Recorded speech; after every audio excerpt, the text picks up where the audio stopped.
ক্ষেত্রে ব্যবহার করা হয়।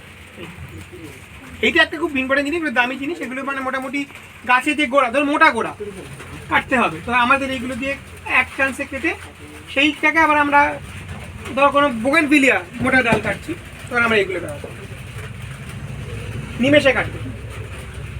আর এবং কি একটা জিনিস আমি সবাইকে শিখিয়ে দিই, যখন কথা বলছি এতটা, ওই যে বোগেনভিলিয়া, এই যে বোগেনভিলিয়া গাছ, তুমি একটা গাছ নিয়ে গেলে ওই গাছের একটা অংশ মানে দেখবে যে যেখানে সরু যে অংশটা আছে, তার এই অংশটা আড়াআড়িভাবে যদি তুমি কেটে নাও কাঁচি দিয়ে, আড়াআড়িভাবে কাটলে অ্যালোভেরার জেলটা হলো একটা হরমোন, তোমাকে দেখানো হয়েছে বোধ হয় ওখানে।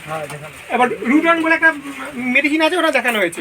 ওর মধ্যে লাগিয়ে ওটার মধ্যে বালির মধ্যে দিয়ে সেটাকে পুরো অক্সিডাইজ করা হয়, যাতে বাইরে থেকে যেন কোনো ভেপার বা এ না লাগে, হাওয়া না লাগে, সেটাকে অক্সিডাইজ করে আলাদা করে রেখে দাও। বেশ কয়েক মাস পরে ওই গাছটাই কিন্তু লাইফ পাবে, এবং ওই যখন লাইফ পাবে তখন তুমি ওটাকে আস্তে করে তুলে নিয়ে এসে তুমি মাটির মধ্যে দিয়ে দাও, দেখবে ওইটাকে প্রোডাকশন হবে। এটা একটা খুব জিনিস, অ্যাভেলেবেল জিনিস। এটা যে আরেকটা ফল গাছে হয় একমাত্র আপেল, আপেল গাছে কিন্তু এইভাবে প্রোডাকশন হয়।